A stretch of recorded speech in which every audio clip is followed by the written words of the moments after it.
Uma vez eu ouvi uma frase que é legal nesse contexto, que grandes mudanças, grandes feitos, grandes realizações podem começar com uma suposta insatisfação, né? Sim, Que é uma uma suposta, né? suposta, porque você está supondo que aquilo seja ruim, mas aquilo talvez não seja ruim. E assim, isso me lembra também muito uma. Eu escutei uma vez do Bashar, eu não vou saber se eu vou contar a história exatamente correta, mas a ideia central é o seguinte: ele conta uma história que um rapaz queria muito comprar um aparelho de som para o carro dele. E aí ele tinha lá X de dinheiro disponível. Só que o que ele queria mesmo era bem mais caro, ele não tinha como comprar. Então o que ele fez? Falou, não tem o que fazer, né? Comprou lá o intermediário. Comprou, 2 dias depois, ele chega no carro, tinham quebrado a janela do carro e levado o aparelho de som dele do carro.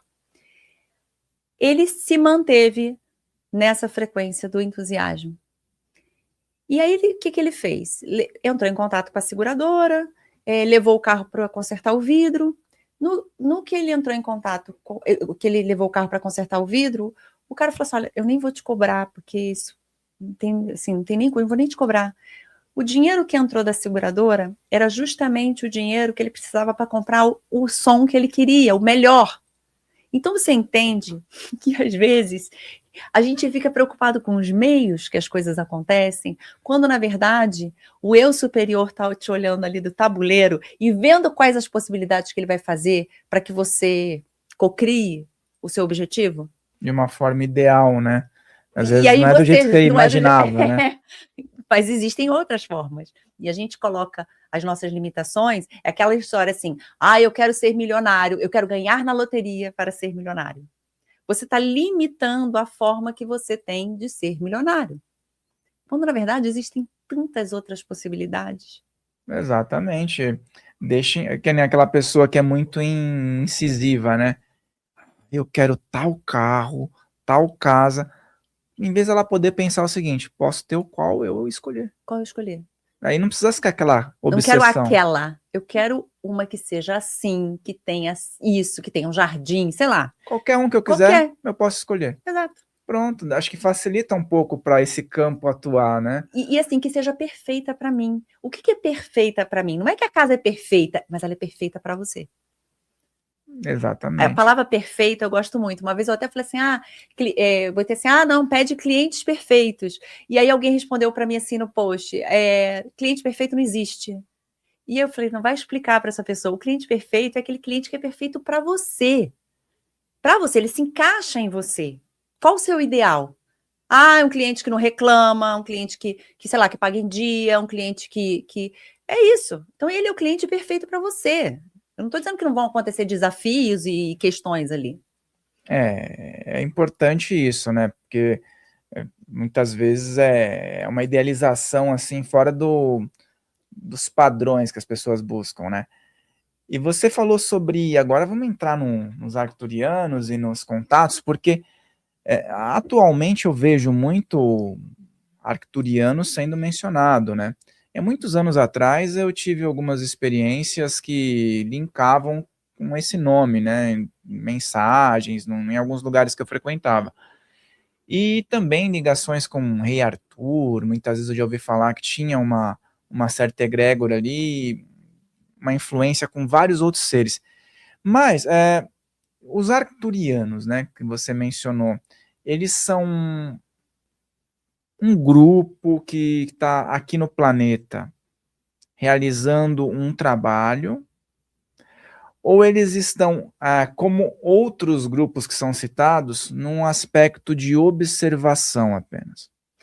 Olha só, lembra que a gente estava conversando sobre as nossas redes? Uhum.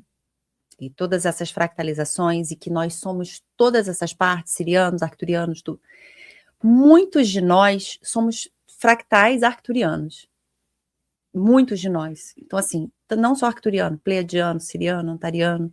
Então, eles não estão aqui num estado de vamos ajudar a humanidade, tadinhos. Não, não. São partes nossas. Então, quando a gente entende que quando você cura partes e você impacta como o efeito borboleta em várias outras, em toda a tua rede consciencial, em todo o campo, eles estão aqui por vários motivos. Para auxiliar a gente nesse processo de despertar, porque nós somos eles. Muitos de nós somos, nossos eu superiores são diretamente arcturianos. Eu, por exemplo, o meu não é arcturiano, mas eu tenho fractais arcturianos. Então, você começa a perceber que você vai impactando em tudo isso. Nosso DNA, por mais que você fale, não sou, tal, mas no seu DNA tem a codificação. Nós que somos sementes estelares, nós temos essa codificação. Então, não só os arcturianos, assim, os arcturianos eles já estão no campo do planeta há muitos milhares de anos, primeiro porque começaram, tinha histórias de estudos da vegetação, da fauna, da flora, tem vários campos de estudos. Então, assim, essas consciências de fora, elas já visitam o campo planetário há muito tempo para diversos objetivos, assim como visitam campos planetários de outras localidades. Então, existem várias questões que não é que seja interesse, mas causa impacto de uma forma em todos, que somos nós, que são eles, e é tudo uma coisa só. Então, os arcturianos, na verdade, existem várias linhagens arcturianas, tá? Aproximadamente. Muita gente acha que os arcturianos eles vivem em Arcturus, que é a supergigante vermelha. Mas, na verdade, a supergigante vermelha existe um conglomerado de planetas ao redor da supergigante, tá? Em Arcturus, propriamente dito, na estrela não mora nenhum arcturiano. Então, assim, existe um conglomerado de planetas, se eu não me engano agora de cabeça, acho que são 6 ou 8 planetas. Consciências arcturianas, existem aproximadamente umas 24 linhagens, tá? Diretamente relacionadas com a Terra, a gente tem, se eu não me engano, são 9, as outras não estão nem aí, tipo, trabalho é outro, tá? Então, diretamente a gente tem umas 9 consciências e umas 4 ou 5 que são mais próximas, tá? Que trabalham mais com a humanidade. Então, existe arcturiano de tudo quanto é jeito. Aquilo tudo é uma projeção que eles fazem para que a gente entenda, porque o campo deles é altamente sutil. Então, alguns se projetam pequenininhos, mais azulzinhos, outros já são maiores, a gente tem arcturianos altos, magros, entendeu? Com a pele mais clara, com a pele rosada, então existem muitas linhagens, mas existem algumas poucas que estão mais diretamente com a humanidade, tá? E o ponto dessa liberdade, vamos dizer assim, geográfica, né? Eles têm uma liberdade geográfica que a lá gente não tem. que a gente não tem, né? Então, provavelmente, um dia chegaremos também até essa liberdade, Sim, né? vamos ter. Não, e assim, tem até a história do meu contato, que não foi com o arcturiano, tá? Assim, eu fiz um contato físico com seres estelares há uns 18 anos atrás. E assim, há 18 anos atrás, eu vou trazer algumas curiosidades do contato, que você vai entender como a gente já saltou aí para entender alguns conceitos. Mas assim, esse contato que eu fiz, eu fui perguntando para os seres. Então, assim, quando começou o contato, era no meio da mata, eu fazia muita vigília ufológica, eu fiz ufologia por muitos anos, e eu entrei na mata, eu estava num grupo de 5 pessoas, 6, eu não me lembro exato, e ali os seres se apresentaram. E eu perguntei, porque eu era a única mulher do grupo e eu acabava que eu virei meio que a interlocutora ali. Então, no início a gente não entendia o que eles falavam, porque eles têm que cair muito a frequência, a vibração, para que a gente consiga compreender.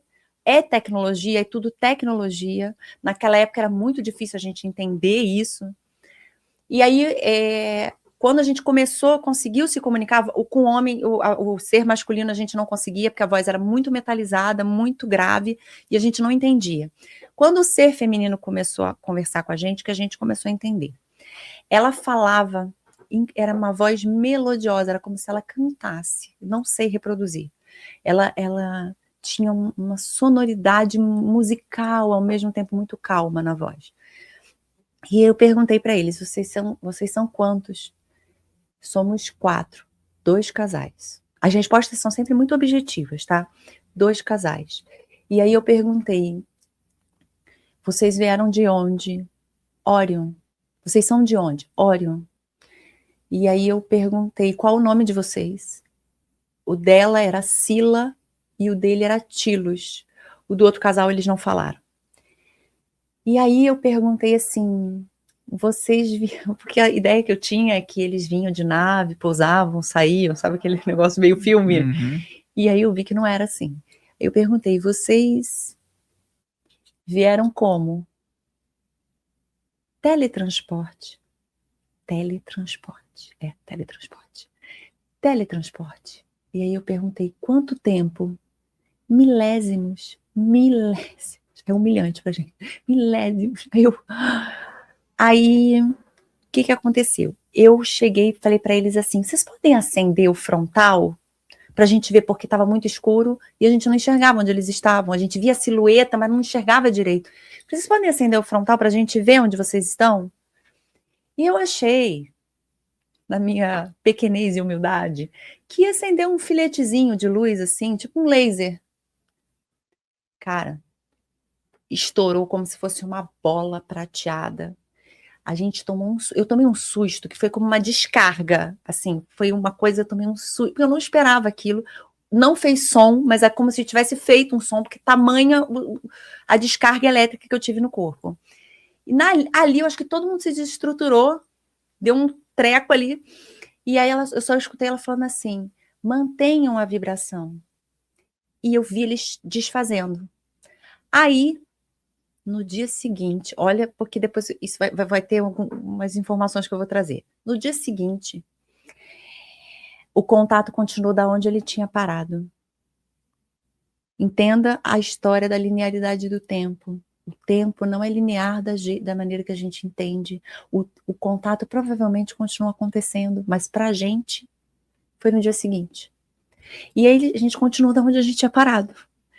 E aí eles falaram, aí eu pedi para eles assim, aí eles passaram para a gente um compromisso que era despertar a humanidade. Essa época era a época de Orkut, e eu achei muito megalomaníaco aquilo. E eu falei, despertar a humanidade. E eu sou muito assim, tudo que não me serve naquele momento, eu coloco na gaveta. Eu vou em uma gavetinha minha interna, porque em algum momento eu vou puxar aquela informação de volta. Então hoje eu entendo, naquela época a internet era discada, gente, tá? Aqueles barulhinhos. Tinha as comunidades no Orkut. Era, então assim, como é que eu ia despertar a humanidade com uma internet discada, Orkut, achei muito surreal. Hoje eu entendo, porque esse trabalho que a gente faz, através, por exemplo, disso e de várias outras ferramentas que a gente tem. Hoje a gente chega do outro lado do mundo sem precisar estar do outro lado do mundo. A gente não se teletransporta ainda, mas a gente, pelo menos, a informação ela chega. O outro fator, pedir para ela assim, vocês podem ativar a gente? Aí eu falei assim, vocês podem ativar a gente? Prosperidade, amor, saúde? Ativaremos para o que precisam. Caminhem na mata, não parem. Fomos caminhando, e aí surgiu a coisa mais surreal que eu já vi em toda a minha vida, porque a Disney, foi Disney, no meio do mato. Eu vi como se fossem milhares, talvez milhões, não sei a proporção, como se fossem muitos fios de laser. E eles fizeram assim, ó, na mata, em fração de segundos. Eles se cruzaram, fizeram tipo uma teia, sabe, em toda a mata, fez assim e assim, foi assim que eu vi. E aí, cada um enxergou de uma cor. Eu enxerguei verde, o outro enxergou prata, o outro enxergou rosa, cada um enxergou de uma cor. E foi muito surreal, porque essa experiência, assim, contato físico, eu já tinha visto muitas naves, isso já acontecia, só que dessa forma que aconteceu, essa foi a única vez, e foi a experiência mais surreal que eu já tive. Eles diziam que depois a gente ia ter contato em casa, e eu falava, como? Mas os contatos hoje, eles são sutis. E eles falavam muito pra gente, vocês têm que sutilizar a vibração de vocês, tem que levar a frequência vibracional. Então é sobre isso, eles não vão ficar baixando. A gente tem que começar a sair do jardim de infância e entender que a gente precisa elevar a nossa vibração, porque a gente não desperta a consciência, a gente não expande se a gente não elevar a nossa vibração. Então eu acho que o grande ensinamento é esse.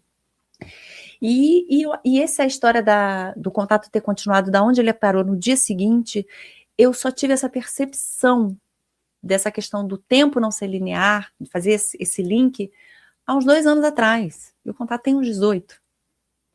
E esse contato que você fez, vocês estavam em um grupo, que você falou que era na natureza e tal, vocês foram especificamente para ter esse contato ou foi algo que foi por acaso? Não, a gente fazia vigília Ah, já ufológica. era algo A que vocês gente estavam era o nosso esperando. objetivo. Só que assim, já fazia muita vigília, já tinha passado muitos anos, entendeu? Tipo, Não tinha tido. aconteceu aleatório. Aconteceu. A gente não tava, não era um contato, não foi um Tipo, contato hoje, programado. Não, a gente não sabia. Mas eu vou te dizer que existia uma frequência diferente no ar. Sabe assim? Um campo que vibrava de uma forma diferente aquele dia. que é o contato de quarto grau, que a maioria das pessoas querem saber desse, né? É, Porque, lógico, é muita gente lógico. tem o contato psíquico, né? Com energias e tudo mais, aquelas mensagens. Mas acho que o pessoal quer saber do É do físico. físico, quero pegar, quero ver, né? E eu vejo que o seu relato ele é muito similar com outros relatos. Então, assim, é impossível que tanta gente, né? Porque as pessoas falam, ah, tava louco, então tá todo Não, mundo. não. Tem Olha muita só. gente louca. Não pode beber nada alcoólico, você não pode beber nada alcoólico, você não pode fazer nenhum uso de nenhum chá, nenhum cogumelo, de nada, nada. É água e ó, nem beba refrigerante. Porque o refrigerante também interfere, principalmente a Coca-Cola. Porque a Coca-Cola ela fica no seu organismo, se eu não me engano, 30 dias, 32 dias, é Aterra uma a coisa pessoa de assim, uma forma, né? é algo assim. O Guaraná fica 7 dias. Então, assim, você é justamente manter um estado de vibração alta. E a Coca-Cola especificamente, ela ainda carrega uma egrégora, tá? Então não é só o beber a Coca-Cola, mas ela carrega uma egrégora que é melhor você tomar o Guaraná por vários motivos, mas assim, ainda tem isso. É melhor você tomar o mate da empresa do que beber a própria, tá? Porque ela carrega já uma egrégora ali.